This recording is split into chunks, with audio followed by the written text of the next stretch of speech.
అంటే మీరు ఎటువంటి ఎవిడెన్సెస్ లేవు, ఏదో ఎందుకు అలా చేశారని చెప్పి కోర్టు కూడా ఆఫీసర్ని సిబిఐ వాళ్ళని తిట్టింది, వాళ్ళకి ముట్టగా వేసింది, చిట్టిచ్చింది. దానిలో వ్యాఖ్యానించి మన దేశంలో చట్టబద్ధ పాలన లేదని మనకు తెలుసు. 2G స్పెక్ట్రంలో అవినీతి జరిగిందని మనందరికీ తెలుసు. ఎంతమంది జైలు శిక్ష పడింది? చివరికి ఏమైందంటే ఈ దేశంలో ఒక పక్కనేమో బెయిల్ లేకుండా జైల్లో పెట్టడమే శిక్ష అని ఒక మార్గం వచ్చింది. రెండో పక్కన ప్రత్యర్థిని వీలుంటే బాధ పెట్టడం నా అధికారం. ఇక్కడ ఏం జరిగిందన్నది కోర్టులు తెలిస్తే దాంట్లోకి నేను వివరాల్లోకి వెళ్ళను. కానీ చట్టబద్ధ పాలన లేకపోవడం సమస్య. ఆ ఫిలాసఫీ తప్పిందంటారా ఆయన అనుకున్నది? చెప్పాను కదా, ఇప్పుడు సమస్యలో భాగంగా అయితే పరిష్కారంలో భాగం కాకుండా ఖచ్చితంగా మనం కూడా తప్పటడుగు వేసినట్టే కదా. జనరల్గా మీరు బ్యూరోక్రాట్కి ఆయన కలెక్టర్గా చేశారంటే మ్యాజిస్ట్రేట్ కదా కలెక్టర్ అంటే. సో మామూలుగా కేసు పెట్టిన తర్వాత జైల్లో వేస్తారు సార్, జైల్లో వేసిన తర్వాత కేసు పెడతారా? అసలు ఎలాగా దాన్ని ఎలా చూడాలి? అరెస్ట్ అనేది అరెస్ట్ వితౌట్ వారెంట్ కొన్ని అరుదైన సందర్భాల్లో జరుగుతుంది. మిగతా సందర్భాల్లో కోర్టు వారెంట్ ఇస్తేనే అవుతుంది. మరి కోర్టులు ఎందుకు వారెంట్ ఇచ్చినాయి? పరిశీలన లేకుండా. చేత న్యాయం ఇందాక అనుకున్నాం, న్యాయ వ్యవస్థ కూడా అవతకులు ఉన్నాయని చెప్పని. కోర్టులు అన్నేళ్ళు అంతకాలం పాటు జైల్లో ఎందుకు పెట్టారు? మీరే కదా వారెంట్ ఇచ్చింది, ఇవ్వడం తప్పు కదా. ఇప్పుడు సిబిఐకి ఇచ్చేయటము, సిబిఐకి ఇచ్చేసేస్తే అది కాలయాపన నడుస్తుంటుంది, అంత అడావుడు ముందు చేస్తారు కదా. అందుకని ఇప్పుడు ఒక కేసు కూడా ప్రజలు చూస్తున్నారు కదా. ఒక కేసు ఒక సంస్థ కాదు, రూట్ అండ్ బ్రాంచ్. ఉదాహరణకి నేర పరిశోధన వ్యవస్థ, నేర న్యాయ వ్యవస్థ బాగుపడాలంటే 5 మార్పులు కావాలి. మొట్టమొదటిది నేర పరిశోధనని రాజకీయం నుంచి దూరం చేయాలి. స్వతంత్ర ప్రతిపత్తిని కల్పించి న్యాయ వ్యవస్థ అధీనంలో ప్రత్యక్షంగా పరోక్షంగా పెట్టడానికి ప్రత్యేకమైన మోడల్ నమూనా ఒకటి ఉన్నది. ఇప్పుడు వివరాలకు వెళ్ళే సమయం లేదు, ప్రపంచమంతా అలా జరుగుతుంది. రెండోది ప్రాసిక్యూషన్ని బలోపేతం చేయాలి. బలహీనమైన పేలవమైన ప్రాసిక్యూషన్ మన దేశంలో. ఎవరో అధికారంలో ఉన్నవాడికి మచ్చిక చేసుకుని ఉన్నవాడిని బయట ప్రాసిక్యూటర్ పెట్టడం తప్పితే అసలు ప్రాసిక్యూషన్కి డిఫెన్స్ ఏమో చాలా స్ట్రాంగ్గా ఉంటుంది. నేరారోపణకి గురైన వాడు సమర్థమైన లాయర్ని పెట్టుకుని లక్షలు ఖర్చు పెడతాడు.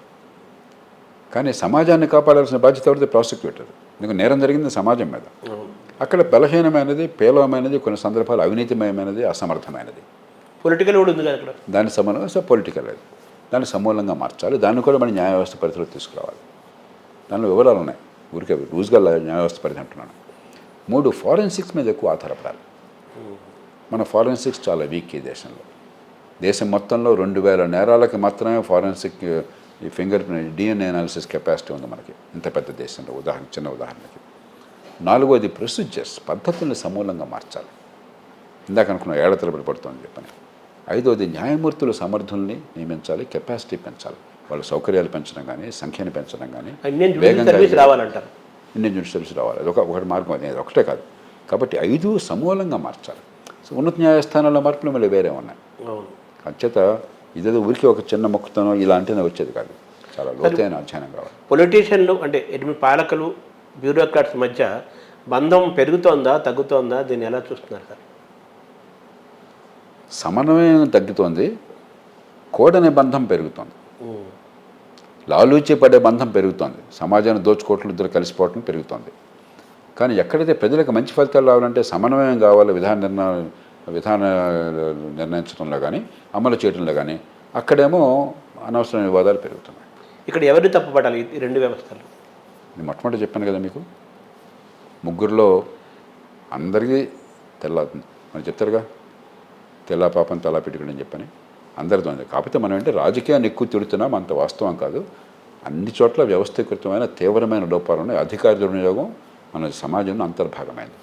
అంచేత ఎవరో తప్పు, దాన్ని మారిస్తే మారుతుందని చెప్పనేది ఊరికి ఒకళ్ళనొకళ్ళు తిట్టుకోవడం కోసం తప్ప పరిష్కారం కాదు. అంటే ఈ ఆల్ ఇండియా సర్వీసెస్ అనేది చాలా విలువైంది, గొప్పది కదా, ప్రతిష్టాత్మకమైనదిగా అని మాట్లాడుకుంటాం. గొప్ప సర్వీస్గా అదే కదా నెంబర్ 1 టాప్ సర్వీస్. దానికి మళ్ళీ పూర్వ వైభవము, ఒకప్పటి వాతావరణము, త్యాగలమా వస్తుందా, జరుగుతుందా? నాకు అది ఆ వైభవం ముఖ్యం కాదు. వైభవం అంటే సమాజానికి వీళ్ళ వల్ల ఫలితం కలిగేట్టుగా ఏర్పాటు చేయాలి. ఇందాక నేను 3 చెప్పాను. ఆ 3 మార్పులు తీసుకొచ్చి మనకి ప్రజలకు ఫలితాలను ఇవ్వడమే మౌలిక లక్ష్యంగా చేసినట్టయితే, కొందరు వ్యక్తులు కొన్ని సర్వీసులో వాళ్ళ ప్రతిష్ట, లేకపోతే వాళ్ళకున్న హోదా, లేకపోతే వాళ్ళకున్న భద్రత కాకుండా ఖచ్చితంగా ఈ సమాజంలో ఎప్పటికి కూడా సమర్థులు ప్రభుత్వంలో చేరడానికి ఉత్సాహపడుతున్నారు.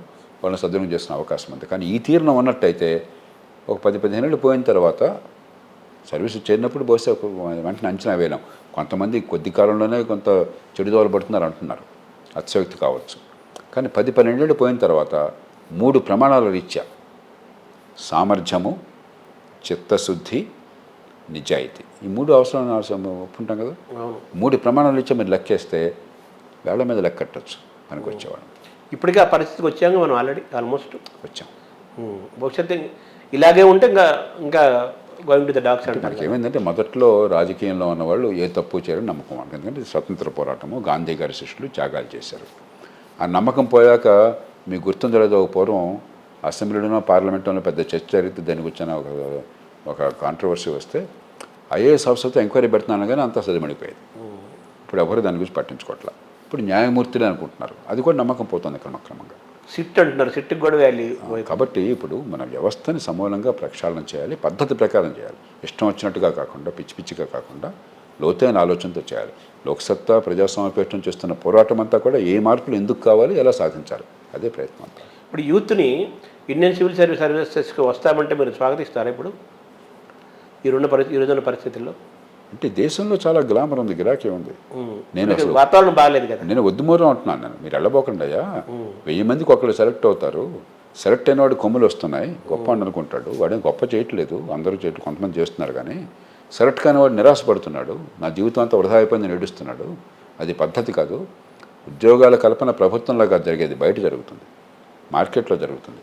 నిజంగా సమాజం అంటే ప్రేమ ఉండి, ఉమ్మడి సేవలు అందిద్దామన్న తపన ఉండి, దానికి కావాల్సినటువంటి నైపుణ్యం ఉన్నట్టయితే గట్టి ప్రయత్నం చేయండి ఒకటి. అంతేగాని జీవిత పర్యంతం ప్రభుత్వంలో చేరటమే లక్ష్యం. సినిమా చూశాను ఈ మధ్య, పాత సినిమా, నాకు చాలా సిగ్గేసింది.